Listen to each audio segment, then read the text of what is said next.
Hoy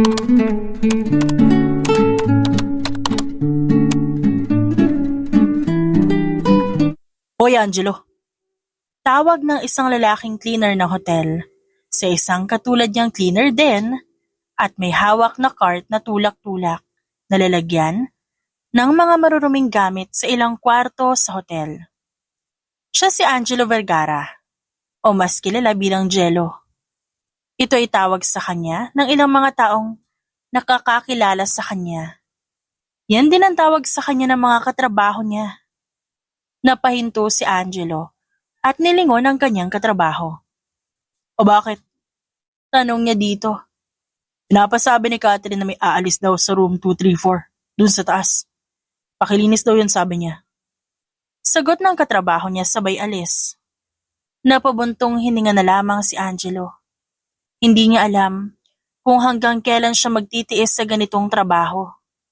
Gusto niya na magkaroon ng trabahong permanente na may mas mataas na sahod. Pero wala siyang magawa. Dahil hindi naman siya nakapagtapos ng kolehiyo. Ay, ang hirap naman ng ganito. Ang hirap maging mahirap. Paasanin ko na nga lahat. Wala pang natitira sa maliit kong sahod. Napupunta pa lahat sa pamilya ko. Naiiling niyang saad habang tulak-tulak ang cart papuntang elevator. Nang makaakyat ang sinasakyang elevator ni Angelo, doon sa palapag kung saan ang kwartong lilinisan, pagbukas ng elevator agad siyang nagtungo rito. Habang naglalakad, may biglang lumabas sa kwartong yun. Isang babae. Sinundan yun ang tingin ni Angelo. Mukhang nagmamadali ang dalaga at patakbo itong pumasok sa loob ng elevator. Paano yun? Nakakunot ang noong tanong niya. Makapaglinis na nga lang at na makalipat pa ako sa ibang kwarto mamaya. Dugtong pa niya sabay pasok na sa silid na pinanggalingan ng babae kanina. Sinimulan niyang linisan ang lapag. Winalis niya ang mga kalat at konting alikabok. Isinunod niya ang kama. Nilinis niya ang ilalim ng kama. At habang nililinis niya yon, may napansin siyang kung anong kulay pula na tela. Kumunot ang noo ni Angelo. Ano naman kaya ito naiwan ang natulog dito? Tanong niya, sabay angat ng telang kulay pula na nakita niya sa ilalim. Nanlaki pa ang kanyang mata nang makita kung ano ang hawak-hawak niya ngayon. Panty? Gulat niyang tanong sa sarili. Hindi pa siya nakontento at inamoy niya pa ito. Putik. Kailan ba ang huling gamit ng feminine wash ng babaeng yan? Ba't amoy isda? Ang lansa. Buti na lang nakagloves ako. Kung hindi baka nagsusuka na ako dito. Makakuha na nga lang ng supot at na may tapon to. Kasi napaka-imposibleng babalikan pa to ng may-ari eh. Saad ni Angelo. Itatapon niya na sana ang panty na kanyang napulot sa ilalim ng kama na may mahagip siya na nasa sahig. Kulay itim at parang hugis parisukat. Pinulot niya ito at binasa ang nakasulat doon. Brianna Villa Marcales, CEO of El Fashionista. Calling card ba to? May number niya kasi eh. Baka ito yung babaeng galing dito. Nakakadiri naman itong babaeng to. Ang yaman-yaman. May palengke ang panty. Bulong niya sa sarili habang napapailing pa. Nang matapos basahin ang mga nakasulat sa hawak niya ngayon na calling card. Inilagay na lamang niya ang inakala niyang panty sa isa sa mga punda ng unan na siyang lalabhan sa laundry area. Ibinulsa niya ang calling card na kanyang napulot sa kanyang bulsa at itinuloy na ang paglilinis. Nang matapos niya linisin ang silid na yon, agad siyang dumiretso sa susunod na kwarto na kanyang lilinisan. Samantala, narito naman ang isang dalagang anak ng sikat na bilyonaryong negosyante. Oh shit! Singhal niya sa sarili habang patakbong lumalabas ng hotel building. Hindi niya nainisip ang kanyang itsura. Ang importante sa kanya ngayon, makadalo siya ng maaga sa meeting na nakaschedule ngayong araw. Siya ang nag-iisang Brianna Villa Marcales. Ang nag-iisang sikat na bilyonaryang CEO ng kilalang kumpanya ng sikat na brand ng mga bags at accessories at ito ay ang El Fashionista. Sana makahabol pa ako sa meeting. Pwisit kasi. Ba't pa kasi ako nagpakalasing kagabi tas pagising ko nagkalat pa lahat ng suot ko sa sahig? Ewan ko ba kung saan-saan ko pa hinagilap. Sa susunod hindi na ako iinom ng marami. I promise to control myself. Baka mamaya magulat na lang ako kung ano-ano na pala yung mga ginawa ko habang lasing ako. Ay, nakakainis talaga. Bulong niya sa sarili. Hanggang sa may napansin siya sa kanyang katawan. Wait, ba't parang wala akong... Hindi niya na naituloy pa ang kanyang sinasabi. Napanganga na lamang siya sa pagkabigla. Shucks! Yung bikini ko! Alamang naiwan ko yun sa hotel. Kung minamalas nga naman, oh. Aniya, at nasapo na lang niya ang kanyang noo. Mahalaga pa naman sa akin yun. Ang mahal nun. Branded na bikini yun eh. Sana lang ibalik na maglilinis ng kwarto. Kung di naman, di hahayaan ko na lang. Bibili na lang ako ng bago. Stress na nga ako. Mas lalo pa ako na-stress sa mga nangyayari sa buhay ko ngayon. Ano ba naman to? Nakakainis talaga. Habang nasa biyahe si Brianna, pauwi ng kondo niya. Sakay siya ng isang taxi. Todo pag-iingat niya para hindi siya masilipan. Buti na lang at nakadress siya ng mahaba. Kung hindi, malamang nasilipan na siya ng driver. Sa ilang minutong biyahe nakarating siya ng matiwasay sa kanyang kondo. Pagbaba niya ng taxi, patakbo siyang pumasok sa building at pumunta sa kanyang unit. Nagmadali siyang naligo at nagbihis. Nang makapag-ayos ng kanyang sarili, dinala niya lahat ng kakailanganin niya at umalis na agad ng condo unit gamit ang kanyang sariling kotse na kulay itim. Okay lang kaya to itsura ko? Baka pagharap ko sa board of directors mamaya magmukha akong babaeng sinubsob sa harina. Kung minamalas ka nga naman, oh. Bakit kasi ang malas-malas ko ngayon? Lintik na araw to. Nagkataon pa talaga na may meeting ngayon? Ano bang problema ng mga nasa kumpanya at gusto akong kausapin? Inis na si Brianna. Nakakunot ang noo niya hanggang makarating siya sa meeting room. Oh, anong tinitingin-tingin niyo dyan? Matarin niyang bungad sa mga staff na nagtatrabaho sa kanyang kumpanya. Sabay upo sa kanyang swivel chair na nasa harap ng mahabang lamesang transparent na babasagin. Nilukob ng katahimikan ng buong meeting room. Habang itong si Brenna, nag-aapoy pa rin sa inis. Halatang galit din siya. Habang stress na sa buhay itong si Brianna, ito namang si Angelo, busy sa pakikipagchismisan sa kanyang mga katrabaho. Tapos na kasi siya sa paglilinis ng ibang mga silid sa hotel, kung saan siya naka-assign. Marami siyang kaklose sa katrabaho niya. At isa pa, dito rin nagtatrabaho ang isa niyang kaibigan na si River. Pre, ba't ba kasi hindi ka nalang sumama sa lolo mo? Hindi ba't kinukuha ka nun sa mansyon niya? Ba't mas pinili mo mamalagi sa mga magulang mo? Tanong ni River sa kanya habang naglalagay ng bedsheet sa washing machine na nasa laundry area. Nilingon ni Angelo si River sabay sabing, ba't kayo iwan sila mama? Para sa pera ni lolo? Alam mo namang hindi okay ang pamilya ko, pre. Kaya nga simula na nag-away sila lolo at mama at nagkasagutan sila, simula nun hindi na ako pumunta ng mansyon. Pati si mama. Ayaw niya raw muna kasi makausap si lolo. Masama pa raw ang loob niya dun. Pero kung ikaw ang tatanungin, sasama ka ba sa lolo mo? Kung hindi lang magkaaway yung mama mo at lolo mo? Oo naman. Kasi kay lolo makakapag-aral ako. Hindi tulad ngayon, hindi ako makapagkuleyo. Kung ganun, di nagsisisi ka nga na pinili mo yung magulang mo kaysa sa kagustuhan ng lolo mo.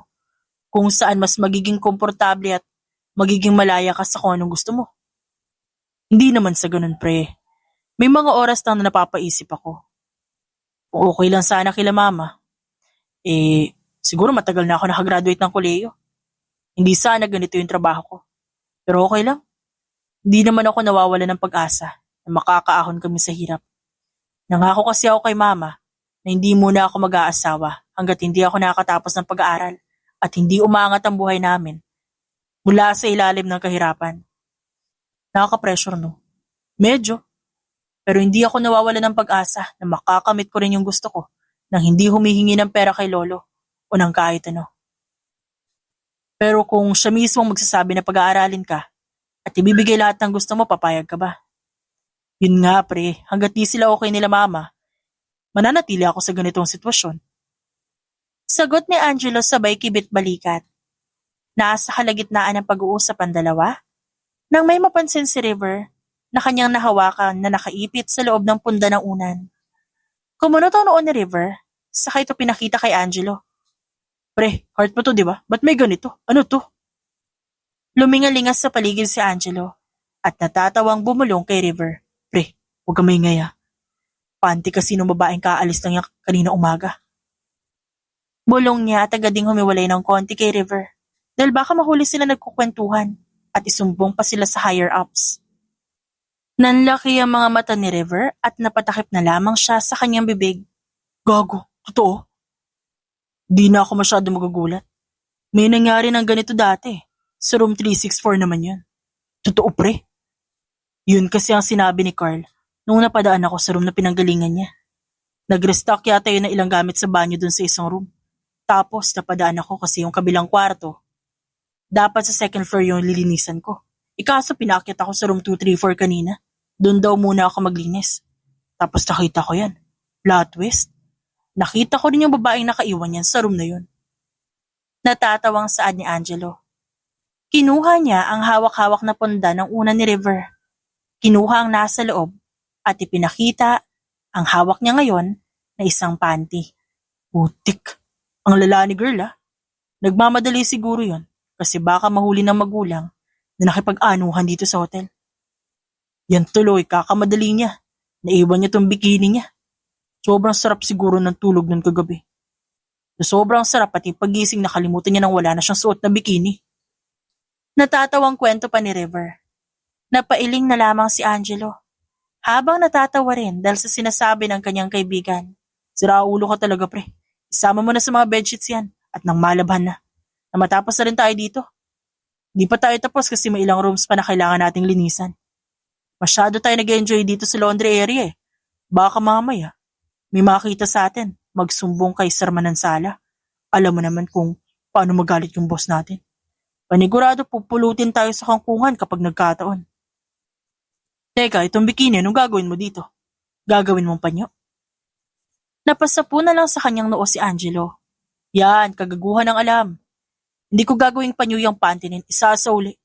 Pre, bikini yan. Hindi yan panty. Sobrang inosente mo talaga. Mag-asawa ka na nga. Ikaw na lang mag-asawa. Tanga, isasauli ko yung bikini niya sa nagmamayari niyan. Wow, pre ah. Parang kilala mo naman yung nakaiwan yan. Kilala ko naman talaga. Weh, paano mo nakilala? Nakalimutan mo yata nakasalubong ko siya kanina.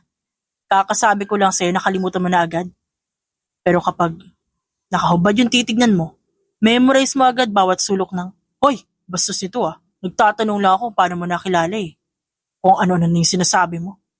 Ikaw kaya yung mahilig ng ganun? Idadamay mo pa ako sa gawain mo? At nag-asaran pa silang dalawa. Tuwang-tuwa naman si River sa mga kwento niya. Pati naman si Angelo enjoy na enjoy din sa pakikipag-usap sa kanyang kaibigan.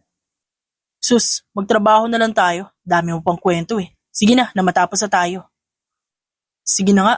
Oy, yung bikini ah. Baka ibulsa mo tapos pag nasaan mo sa apartment mo. Tarantado ka talaga. Sige na, alis ka na dito. Mamaya makita pa tayo ng buwisit na babaeng katrabaho natin eh. Samantala, si Angelo naman ay dumiretso na sa ibang kwarto na lilinisan pa niya. Hanggang sa inabot na silang dalawa ng lunchtime.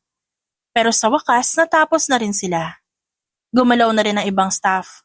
Nagatid na rin sila ng pagkain sa bawat kwarto na may mga tao. Si Angelo at River pumunta na sa labas na hotel building. Manananghalian muna sila.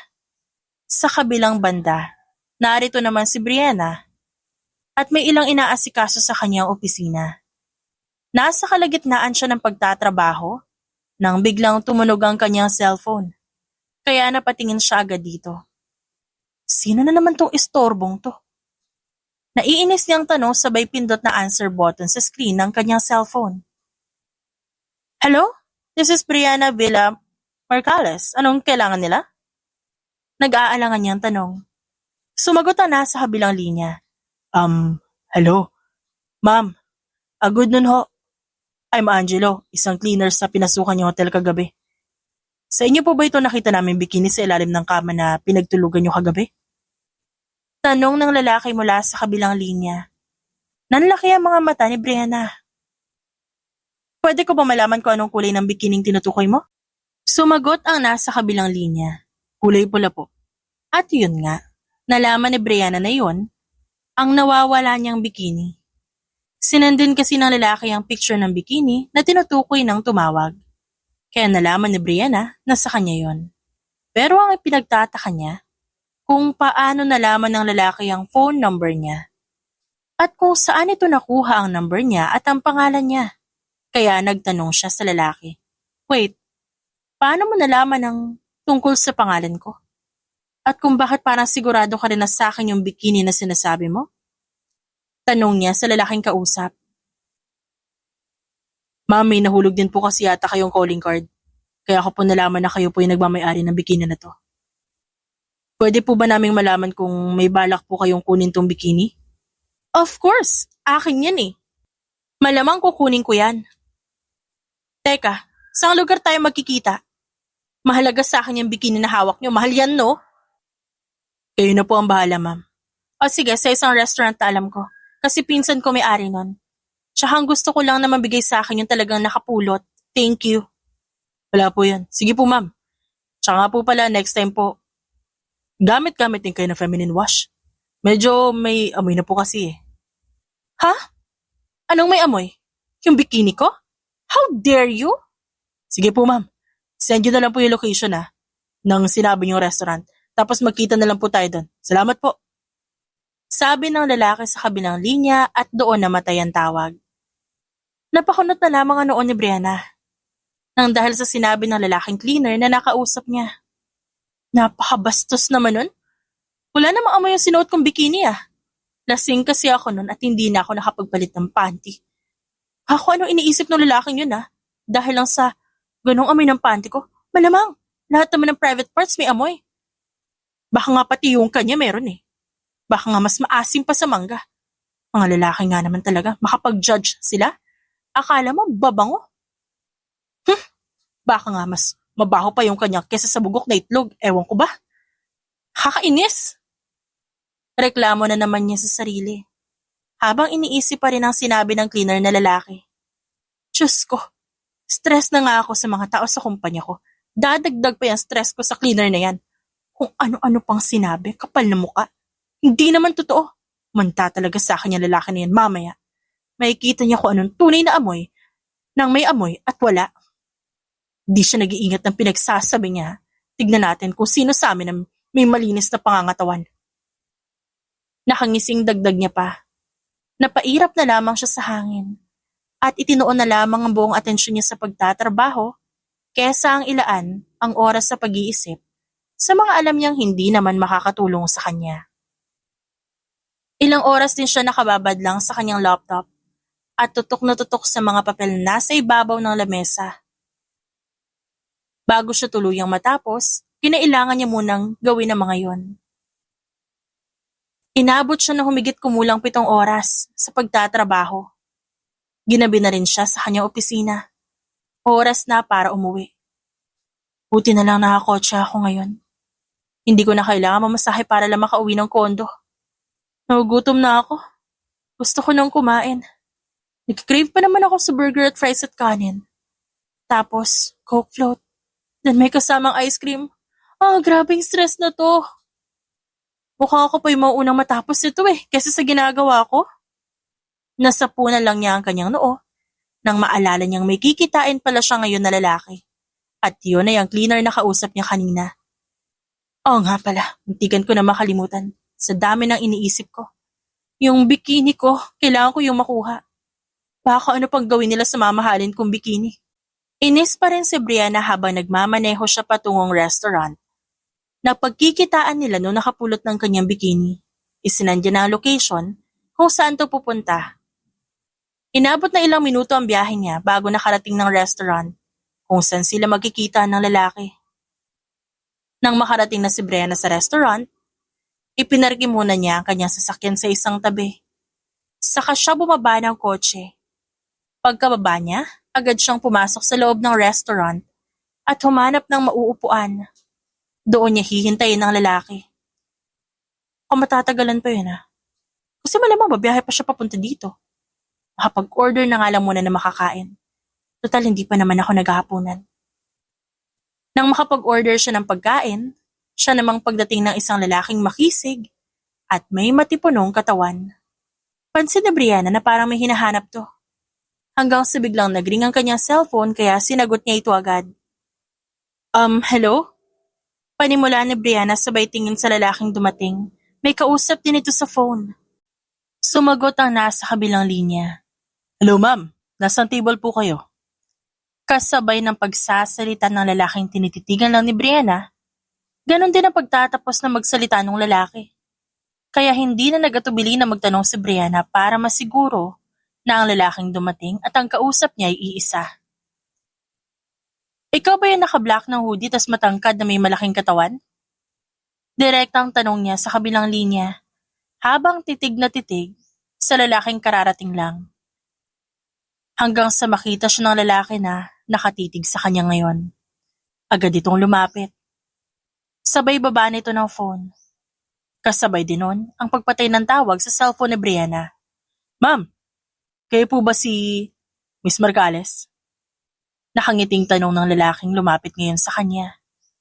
Tinititigan niya lang ito bilang pag-oobserba sa galaw ng lalaking ito.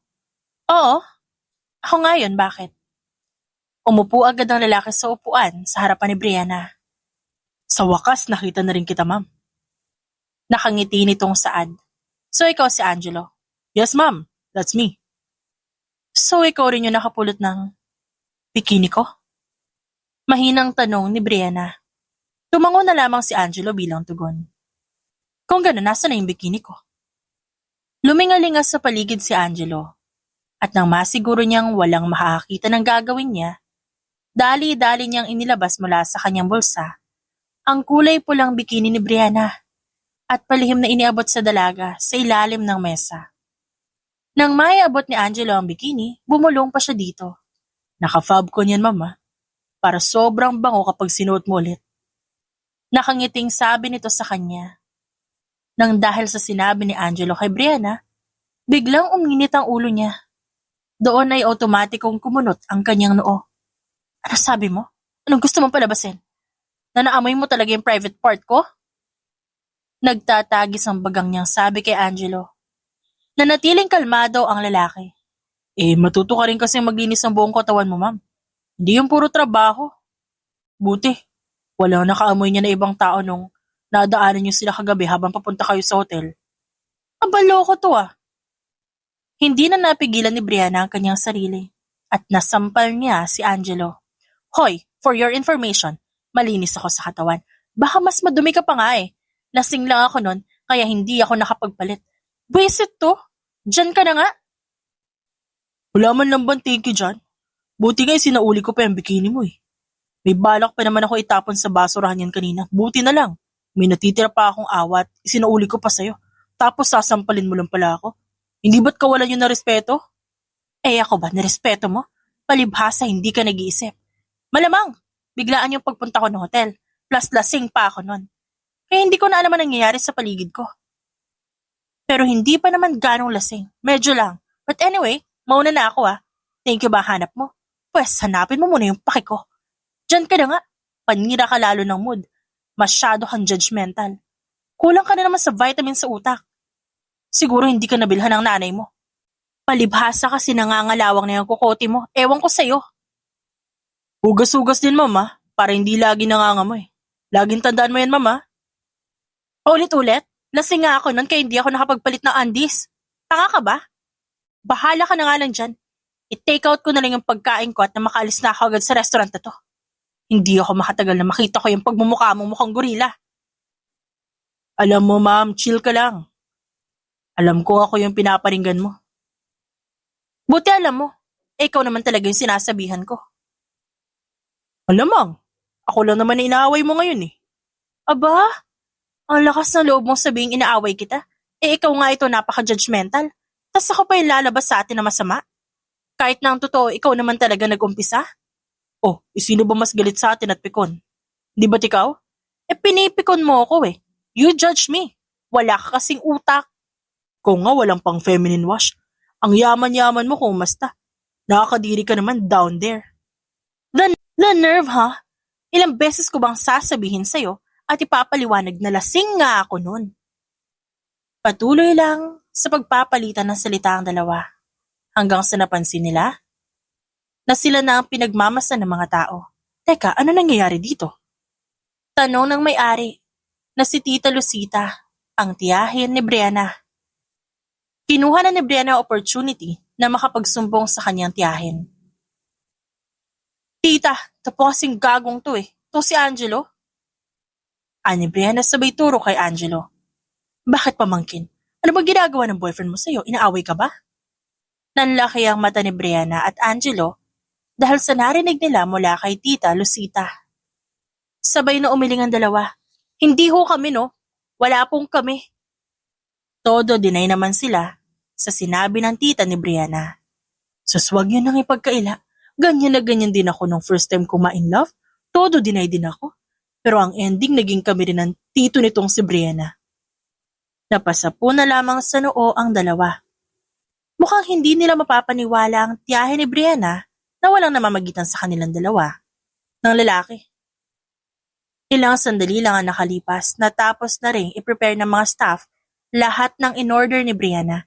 Kaya agad siyang pumunta sa cashier at binayaran lahat ng in-order niya at nagpaalam na sa kanyang Tita Lucita at lumabas ng restaurant na yun. Kasabay niyang lumabas doon ay si Angelo. Paglabas nila nagkatinginan sila sa isa't isa. Si Brianna matalim pa rin ang tingin kay Angelo. Ang lalaki naman pangiti-ngiti lang. Alam mo kasalanan mo to eh. Pinagkamalan tuloy akong may jowang gorilya dahil sa'yo. Napangiti na lamang si Angelo. Umuwi ka na lang, wifey. Sa tono pala ng pananalita ni Angelo, halatang nangaasar na. Hindi maipinta ang ekspresyon ni Brianna nang marinig ang tinawag sa kanya ng lalaki. Yuck! Crazy man! Kaya di ka nagkaka-boyfriend eh, ang arte mo kasi. How dare you? O bakit? Totoo naman, di ba? Maarte pero dugyot. Tama ako, di ba? Ano ba, paulit-ulit? Hindi ka ba marunong umintindi, ha? Hakdog. O, kita mo, namimiloso po ka pa? Alam mo, umuwi ka na lang. Baka kapag napikon ako sa'yo, ibato ko na to sa yung heels ko. Umuwi ka na habang may natitira pa akong control sa katawan. Visit ka?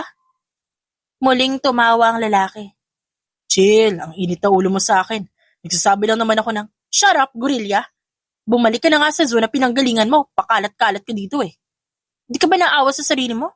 Ako yung naawa sa'yo eh. Please lang, umuwi ka na lang. Oh, sasabog ka na naman sa inis at galit mo. Bakit ba? Pala desisyon ka dyan. Batuhin kita ng bato sa ulo eh. Naiirita na ako sa'yo ah. Alam mo ba yon? At patuloy lang siyang inasar ng lalaki. Paulit-ulit hanggang sa labis siyang mainis. Padabog na siyang naglakad patungo sa kanyang sasakyan, dala-dala ang kanyang biniling pagkain sa restaurant ng kanyang tiyahin. Pinaandar na ni Brianna ang kanyang sasakyan at umalis na ng tuluyan sa lugar na yon. Samantala si Angelo naman, pinapanood lang ang pag-alis ni Brianna. Napangisi na lamang siya. Mainit na ulo, madaling asarin at pikuning babae. Gusto ko ng ganung babae.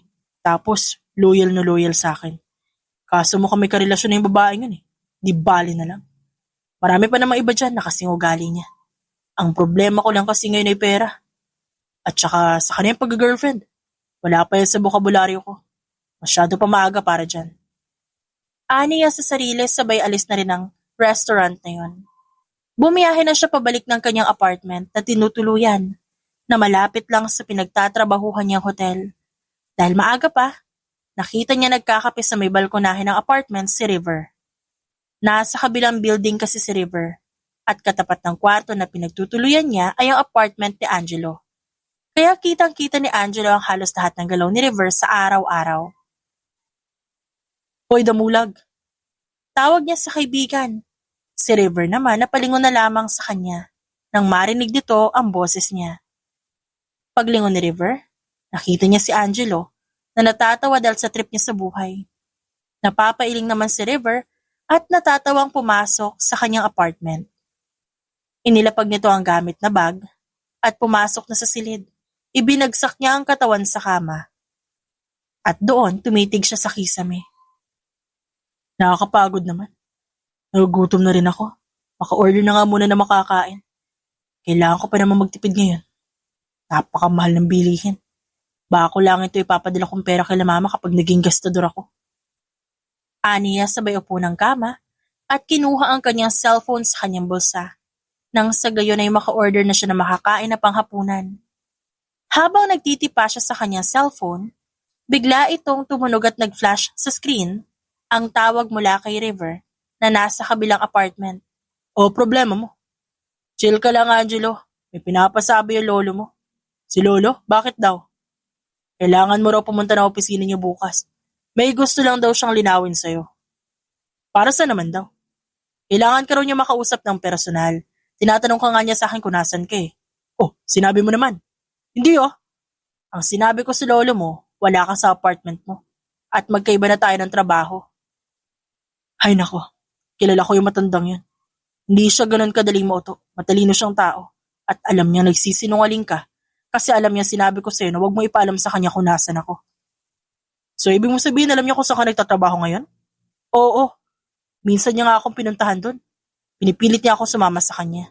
Dahil mas magiging maganda raw ang buhay ko kapag sa kanya ako sumama. Oh, ba't di ka pa sumama? Sayang yun. Opportunity din yun para makapag-aral ka sa magandang paaralan, di ba? Pre, alam mo naman yung stand ko dyan, di ba? Balak niya ako ilayo kila mama eh. Ayokong gawin yun para lang sa sarili kong kagustuhan. Kaya nga, lagi ako umaayaw eh, sa tuwing pinipilit niya ako sumama sa kanya. Nakakalimutan mo na ba? Na ayaw ni lolo kay papa. Kaya nga lumayo ang loob ko kina lola, di ba? Matutunan niya munang tanggapin si papa bago ako sumama sa kanya. At matutunan niya muna mapatawad si mama. Pero kung ayaw niya, okay lang sa akin na magtiis sa ganitong trabaho, kesa sa masilaw sa pera niya.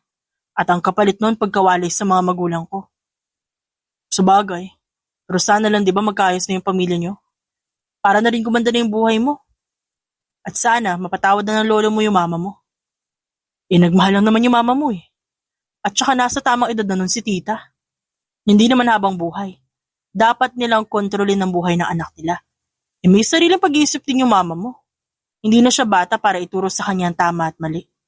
Sana talaga matanggap ng lolo mo yun, pre. Na yun talaga ang kapalaran ng anak niya. Sana nga, pre. Sawang-sawa na ako maging alila ng lahat. Pero wala akong choice sa ngayon eh. May choices ka naman. Kaso nga lang, ayaw mong piliin yung magandang choice para sa sarili mo. At ang pinipili mo, itong buhay mo na meron ka ngayon. Tsaka pala, kakain lang ako tapos matutulog na. Maaga rin ang pasok natin bukas eh. Tsaka pala, yung sinabi ko sa iyo tungkol sa lolo mo, hayaan mo na lang siya. Kung gusto niya ako makita para pilitin ulit akong sumama sa kanya, pues mabuti pang hindi na lang ako pumunta. Pero pare, importante daw yun. Malay mo naman 'di ba, patungkol pala sa pamilya niyo yung sasabihin niya. Malay mo naman nagkaayos na pala yung lolo mo at magulang mo. Kaya gusto ka niya makausap. Kasi personal niyang sasabihin sa'yo. O kaya naman namimiss ka ng lolo mo. Pre, tanong ko lang hindi mo ba namimiss yung lolo mo? Kasi ako miss na miss ko na yung lolo't lola ko eh. Iba kasi magmahal yung lolo't lola, pre. Bigyan mo sila ng pagkakataon paparamdam nila kung gaano kanila kamahal bilang apo. Sayang, kung nabubuhay pa nga lang hanggang ngayon si lola, di sana kasama ko pa sila sa darating na Pasko. Kaso wala na sila eh. Kaya kung ako sa'yo, habang buhay pa sila, ipahalagahan mo na. Kasi sila maaari mo maging kakampi sa buhay at kapag dumating ang oras na kailanganin mo sila at ang pagmamahal nila.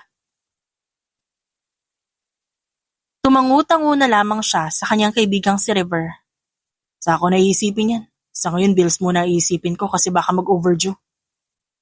Ilang minuto pang lumipas ng paghihintay, dumating na rin ang in-order niyang pagkain para sa kanyang hapunan. Bayad na rin ito kaya nakuha niya agad ang in-order niya. Agad niya itong binaba sa lamesa sa may dining area. At nagsimula na siya agad na kumain para na rin makapagpahinga ng dire-diretso. Ilang araw ang nagdaan at ganun lang ang naging sirkulasyon ng buhay ni Angelo. Malayo sa mga magulang, mag-isang namumuhay at lumalaban para sa kanyang pamilya. Pagsapit ng linggo, day off niya. Nasa loob lang siya ng kanyang apartment at nagliliwaliw mag-isa. Kinukumusta niya ang kalagayan ng kanyang mga magulang na nasa probinsya ngayon. Hanggang sa biglang tumunog ang kanyang telepono. Hindi nakasave ang number ng tumawag sa kanya pero sinagot niya pa rin to. Hello po, sino po ito? Panimulang tanong niya sa kabilang linya. Ako ito, apo. Ang lolo mo. Maaari ba kitang maimbitahan sa mansyon? Hindi ho. Hindi rin alam ni mama na nag-uusap tayo hanggang ngayon. Kung kinukulit niyo pa rin ako na sumama sa inyo. Isa lang ang sagot ko dyan, lolo. Ayoko. Tinatago ko ang tungkol dito dahil ayoko magalit sa akin si mama. Bakit ba kasi, lo? Ba't di niyo pa matanggap si papa? Dahil mamahirap siya? Kung alam niyo lang, sobrang mahal na mahal niya si mama.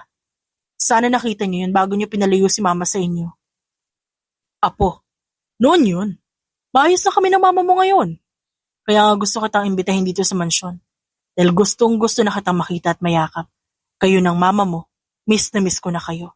Kaya please, Angelo, pumayag ka ng manirahan dito sa puder ko, apo. Mahina na ang lolo. Gusto ko pa makapiling kayo ng mama mo. Po, paano po nangyari yon? Pumunta ako sa bahay ninyo kahapon at kinausap ko na ang mga magulang mo. Nagkapatawaran na kami, apo. At malaya ka ng manirahan sa bahay ng lolo kasama ang mama at papa mo. Kayo na rin ang magmamana ng lahat ng ari-arian ko. Lalong-lalo na ikaw ang nag-iisa kong apo. Tinawagan ko na rin ang kaibigan mo si River. Pero ang sabi niya kanina, wala ka pa raw sa tinutuluyan mong apartment. At nagsinungaling pa siya sa akin. Akala niya siguro hindi ko alam kung saan ka nagtatrabaho. Pero naiintindihan ko naman, kasi kaibigan mo siya. At ang katotohanan ayaw mo akong makausap. So bakit niyo po pala akong gustong pumunta dyan sa mansyon? E nandiyan na po ba sila mama? Nandito na nga sila. Maaari. Pero pwede rin hindi. Makikita mo lang kapag pumunta ka dito sa mansyon na po. Kailan ho ba? Kung gusto mo naman ngayon na. Susunduin ka ng mga tauhan ko dyan sa apartment mo. May mga mahalagang bagay rin akong sasabihin sa'yo kapag nakarating ka na dito. Sige po, lolo. Magbibihis lang po ako sandali. At nagpaalaman na sila sa isa't isa. Nang matapos ang usapan, agad na nagmadaling nagbihis si Angelo. Lahat ng in-order niya na natira, inilagay na lamang niya sa ref, sa loob ng kanyang kusina. Nang makapagbihis, siya namang pagdating ng 2 itim na kotse. Nakatapat pa yon sa building ng apartment na inuupahan niya. Agad na bumaba si Angelo ng hagdan patungong first floor. Nang makababa na siya, agad siyang sinalubong ng mga tauhan ng kanyang lolo. Nagbigay galang pa ang mga ito sa kanya. Yumuko din naman siya sa mga ito at ngumiti. Inescortan siya ng mga ito palabas. Ang gara ni lolo talaga kahit kailan. May pa-escort pa siyang nalalaman. Dami kong bodyguard ah. Ako ito ngayon oh. Mukha akong basahan. Tapos itong mga kasama ko naka-formal attire. Astig talaga ng mga tauhan ni lolo. Mas lalo ko tuloy nararamdaman na espesyal akong tao ngayon. Aniya sa isipan habang tuwang-tuwa na nakasakay sa mamahaling kotse ng kanyang lolo. Ilang minuto lang ang naging biyahe nila dahil mabilis ang minamanehong kotse ng tauhan ng lolo niya. Pagbaba niya ng sasakyan, sinalubong agad siya ng mahigpit na yakap ng kanyang lolo. Tuwang-tuwa ito sa pagdating niya. Nagulat na lamang siya nang makitang lumabas na sa mansyon ng kanyang ina at ama. At sinalubong din siya ng mga ito ng mainit na yakap. Ma, pa, nandito na rin kayo. Thank you, lolo. Pasasalamat ni Angelo sa kanyang lolo at niyakap ito ulit ng mahigpit. Tuwang-tuwa siya ngayon na kasama niya na ang kanyang buong pamilya. Simula ngayon, dito na kayo titira kasama ko. Nagkasundo na kami ng papa mo na mag-undergo siya ng training para sa susunod. Alam niya mga gagawin sa kumpanya at ikaw, I will train you to be the next CEO of all the business that we have. Nakangiting sabi ng kanyang lolo. Hindi mapigilang mapaluhan ni Angelo sa kanyang mga narinig. Ibig po ba sabihin pag-aaralin niyo po ako? Tapos kapag nakapagtapos po ako, magkakaroon po kami ng trabaho ni Papa sa kumpanya niyo? Yes, apo. Ikaw na nga lang ang nag-iisa kong apo, pababayaan pa ba kita? At nangako ako sa lola mo noong nabubuhay pa ito. Natatanggapin ko kayo ng buo at hindi ko kayo hahayaang maghirap. Tutulungan ko kayong umangat at hindi ko pababayaan ang pamilya na nag-iisa kong anak, ang mama mo. Kaya ngayon eto ako, tinutulungan kayo. Nang sa gayon ay hindi na magalit ang lola mo. Para kapag dumating ang panahon na susunduin niya na ako ay magiging maluwag na ang puso kong sumama sa kanya. Nox, ang sweet naman ng lolo. Siya nga pala po, may nobya ka na ba? May ipapakilala sana ako sa'yo. Tiyak kung bagay kayo nun. Wala pa ho akong girlfriend lo. Wala pa ho yan sa isip ko eh. Mas inuuna ko kung kumita ng pera. Pero ngayon, hindi mo na kailangang magpakapagod apo. Ako na ang bahala sa lahat na nagastos ninyo. Simula ngayon, hindi ka na babalik sa hotel na yon para maging tagalinis. You will be studying abroad to be the next CEO of our company. Together with the help of your father. Maliwanag ba, Angelo? Pati rin po ba si Papa? Magti-training din? Yes. Kung gugustuhin niyang matuto pa ng marami patungkol sa pagpapatakbo ng negosyo at ng isang kumpanya, at kung paano tatakbo sa kamay niya ang funds ng hinahawakan niya negosyo, bukas na bukas akong tumulong para sa inyong dalawa. Ibig sabihin, kasama ko siya sa ibang bansa? Yes, apo. Yun ba ang nais mo? Opo, lolo, para may kasama ako doon. O sige. May iwan dito ang mama mo at siya ang tutulong sa akin sa iba pang gawain sa kumpanya. Buti siya ay marami nang nalalaman patungkol sa pagpapatakbo ng negosyo. Nakangiti siyang tumango sa kanyang lolo. Siya nga pala, maghanda na kayo at magsuot kayo ng mga binili kong kasuotan. May malaking event tayo mamaya sa isang sikat na hotel sa buong Pilipinas. Gusto ko maging maayos kayo tignan ng mga tao. Dahil nasa inyo ang spotlight mamaya, ipakikilala ko kayo sa lahat ng mga negosyanteng tulad ko. O siya, maghanda na kayo. Nakarating na rin yata yung mga susuotin ninyo. Agad-agad lo? Oo naman, ako pa. Sige na, magbihis na kayo at pupunta na tayo maya-maya. Sabi ng lolo ni Angelo, sabay naglakad na ito paakyat ng silid nito. Nang matapos ang pag-uusap na yon, tuluyan ang naghanda ang buong pamilya para sa sinabing event ng lolo ni Angelo. Samantala sa kabilang banda, narito naman si Brianna at nahihirapan na pumili ng susuoting dress para sa event na pupuntahan niya ngayong gabi. Grabe, wala akong mapili ah. Ang ganda nitong red, maganda rin yung black, pati yung purple. Bahala na nga. Ilang sandali pa nakapagbihis na rin siya. Inayos niya ang kanyang muka, naglagay siya ng kolorete dito at nagsuot ng heels. Nang matapos na siya, agad siyang nagtungo sa garahe at sumakay ng kanyang kotse. Pinapanalangin niya na sana walang traffic. Dahil kung meron, mahihirapan siyang makarating agad sa venue. Di kaya posible namang maghanap siya ng ibang ruta ng sasakyan o di kaya sisingit na ng sa eskinita nang sa gayon makarating lang ng mas maaga. Sayang din naman kasi ang pagkain doon. Tila pang world class pa. Ilang sandali pa ay nakarating na rin si Brianna. Dahan-dahan siyang lumabas ng kotse. Paglabas niya, inayos niya muna ang kanyang suot na red fitted dress. Hahakbang na sana siya nang bigla siyang nawala ng balanse. Matutuluyan na sana siyang bumagsak sa semento kung hindi lang siya nasalo ng isang lalaki sa kanyang likuran. Agad nitong namukaan ni Brianna at nagulat siya. Kumunot ang kanyang noo nang makilala ito. Ikaw na naman? Ikaw na naman? Tanong din ng lalaki sa kanya. Kumunot ang noo ni Brianna. Ako nga. Ako si Brianna Marcales. Do you remember me? You're right, and I'm Angelo. We met again. Buti naman nagkita tayo ulit. Ano, aasarin mo na naman ba ako? Chill. Nasa event ka ng lolo ko. Baka mapansin niya nagkakagulo dito. What? Anong lolo? Nahihibang ka na ba?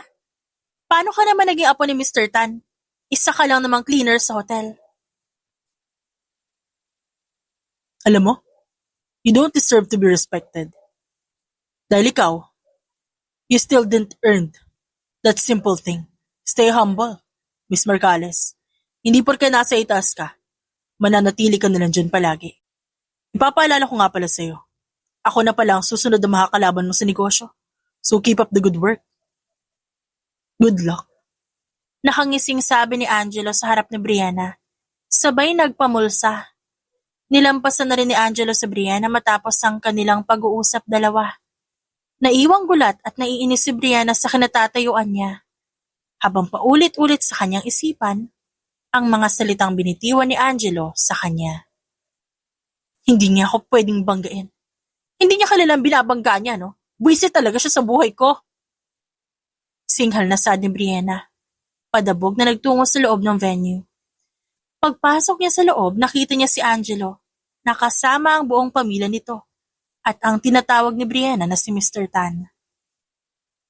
Napalunok na lamang siya.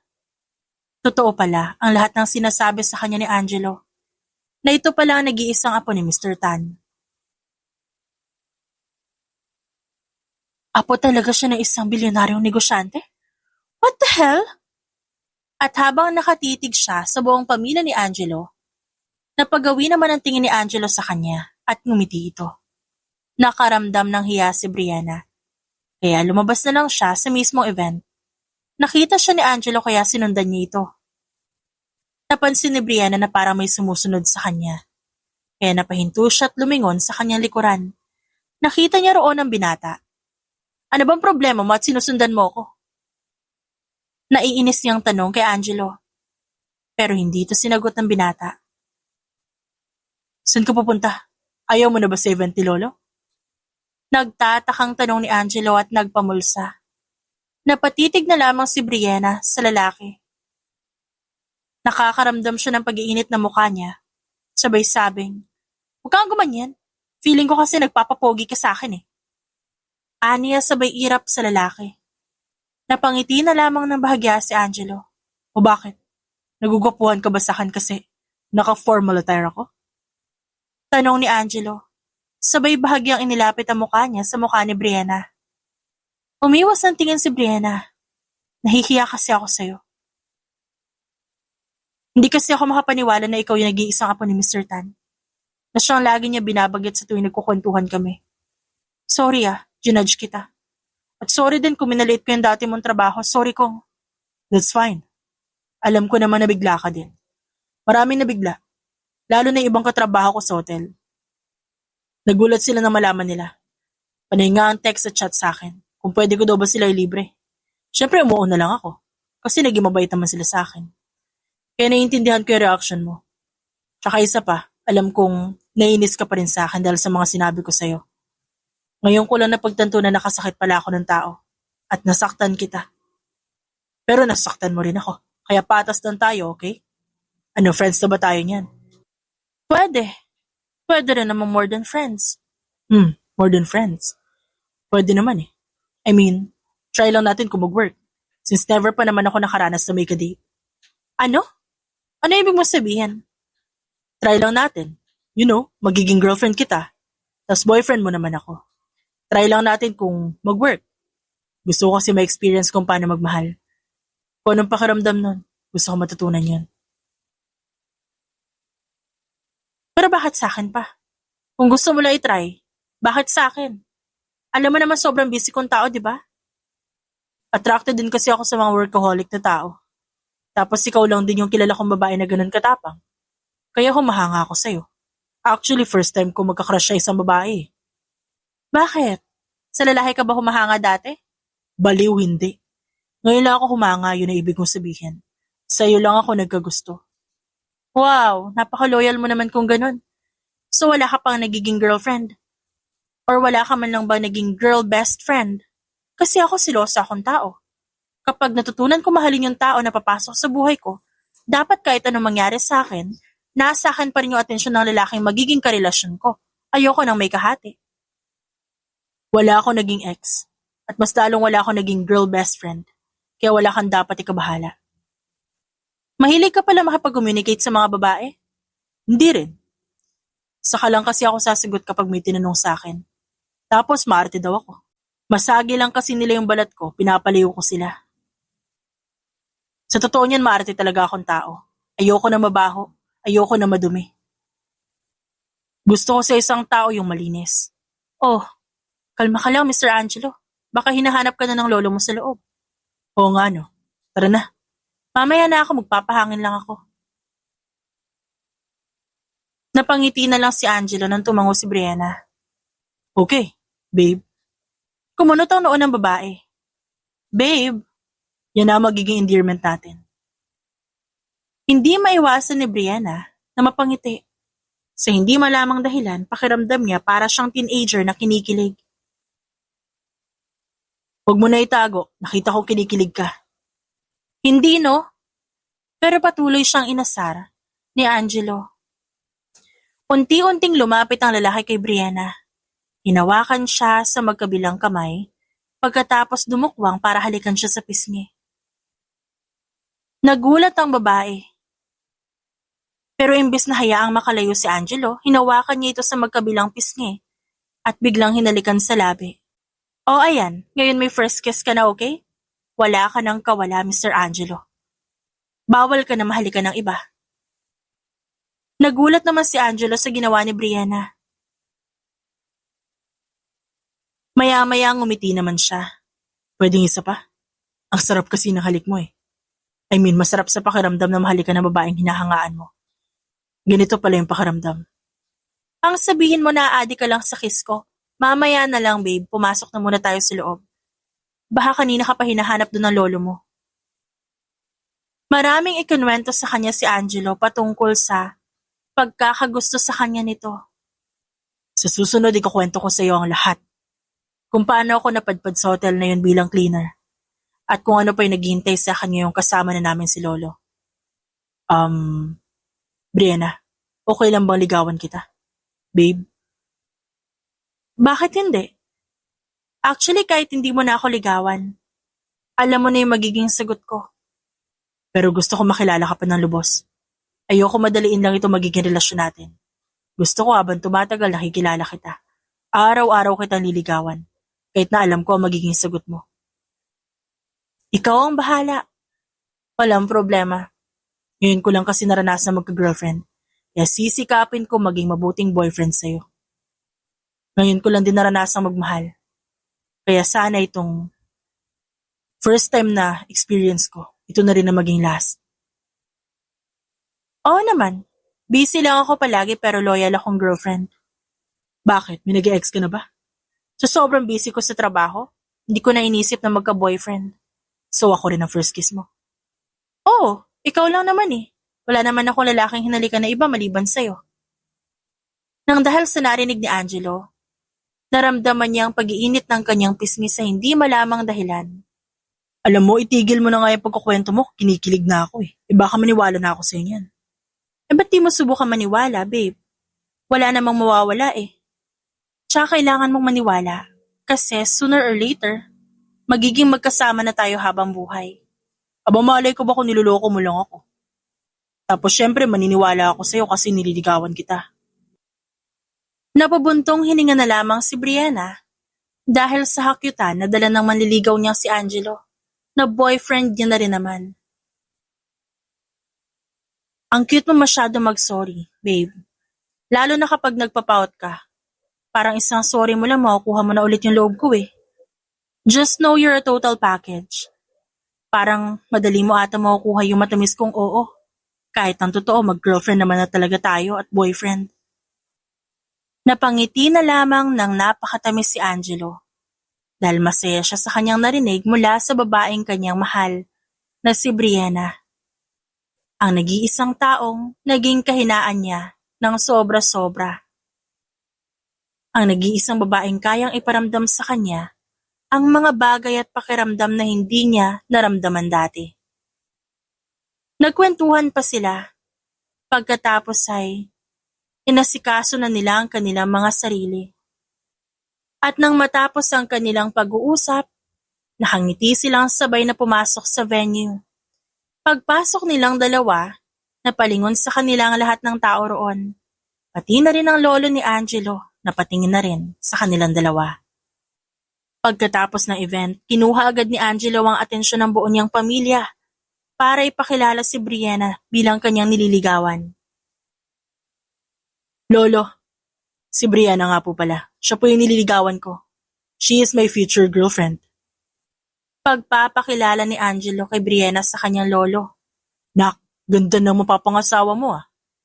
Manghang-mangha na sabi ng ama ni Angelo. Grabe naman po sa mapapangasawa. Pero, di naman po malayong mangyari yan. Nakangiting tugon naman ni Angelo sa ama. Nakita niyang parang nahihiya din si Angelo dahil sa sinabi ng ama nito. At nagkatuksuhan pa nga sa buong pamilya. Naging maayos ang trato ng isa't isa. Sa loob ng ilang buwan na kanilang pagsasama. Pero nagbago yun nang lumipas ang 2 buwan. Kung mas maayos ang trato nila sa mga nakaraang buwan, mas naging open naman silang dalawa sa isa't isa. Mas lalo nilang nagustuhan ang pagkatao ng bawat isa. Kaya nakilala na rin nila ang kanilang mga sarili habang tumatagal. Si Angelo na hindi naniniwala sa love noon, ngayon ay sobra-sobrang in love na sa nag-iisang babaeng kanyang inibig ng buo at tapat. At ang babaeng naniniwalang distraction lang ang love, ngayon ay labis na kumaglambing sa lalaking kanyang pinakamamahal na si Angelo. At lumipas pa ang ilang taon, ang relasyong akala ng dalawa ay imposibleng maging makatotohanan ay tumagal nang dahil sa pagkakasundo nila sa kabila ng pagkakaiba ng kanilang personalidad. Naging posible yon dahil sa pagmamahalang ibinibigay nila sa isa't isa at pagtitiwala na habang buhay, sila ang magkasama. The End.